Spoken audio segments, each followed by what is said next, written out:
Hi friends, ಬನ್ನಿ popcorn ಮಾಡೋಣ ಎಲ್ರೂ. ಒಂದು ಸ್ಪೂನ್ ಎಣ್ಣೆ ಹಾಕ್ಕೊಳ್ಳಿ, ಸ್ವಲ್ಪ ಬಟರ್ ಹಾಕಿ. ಸೊ ತುಂಬ ಚೆನ್ನಾಗಿ ಬರ್ತದೆ ಪಾಪ್ಕಾರ್ನ.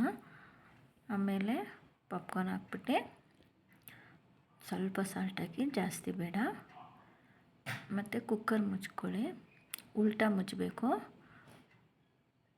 ಒಂದು 10 ನಿಮಿಷ ಸಾಕು. ನೋಡಿ ಎಷ್ಟು ಚೆನ್ನಾಗಿ ಬಂದೈತೆ ಅಲ್ವಾ. ಮಕ್ಕಳು ತುಂಬ ಇಷ್ಟಪಡ್ತಾರೆ. ಬಟ್ ಡೈಲಿ ಏನಾದರೂ ಒಂದೊಂದು ಕೇಳ್ತಾ ಇರ್ತಾರಲ್ಲ, ಸೊ ನಮಗೆ ಈಸಿ ಆಗೋದು ಮಾಡ್ಕೋಬೇಕಲ್ವ. ಸೊ ಹಾಗಾಗಿ ಇದು ಮಾಡ್ಕೊಳ್ಳಿ, ಇಲ್ಲಾಂದರೆ ಹೊರಗಡೆ ಕರ್ಕೋಗಿ ಅಂತ ಮಕ್ಕಳು ಹೇಳ್ತಾ ಇರ್ತಾರೆ. ಸರಿ, ಪಾಪ್ಕಾರ್ನ್ ಏನಾಯಿತು, ನಾವು ಸ್ವಲ್ಪ ಫೇಸು ಗ್ಲೋ ಬರೋಕ್ಕೆ ಏನಾದರೂ ಮಾಡ್ಕೊಳ್ಳೋಣ ಬನ್ನಿ ಫ್ರೆಂಡ್ಸ್. ಒಳ್ಳೆ ಟಿಪ್ಸ್ ಹೇಳ್ಕೊಡ್ತೀನಿ. ಫಸ್ಟು ಒಂದು ಬಟ್ಲು ತೊಗೊಳ್ಳಿ, ಅದಾದಮೇಲೆ ಸ್ವಲ್ಪ ಹಾಲು ಹಾಕ್ಕೊಳ್ಳಿ, ಅದಾದಮೇಲೆ ಸ್ವಲ್ಪ ಕಡಲೆ ಹಸಿಟ್ಟು ಹಾಕ್ಕೊಳ್ಳಿ. ಚೆನ್ನಾಗಿ ನೀಟಾಗಿ ಕಲಿಸ್ಬಿಟ್ಟು ಮುಖಕ್ಕೆಲ್ಲ ಹಚ್ಚಿ 5 ನಿಮಿಷ ಆದಮೇಲೆ ವಾಶ್ ಮಾಡ್ಕೊಳ್ಳಿ.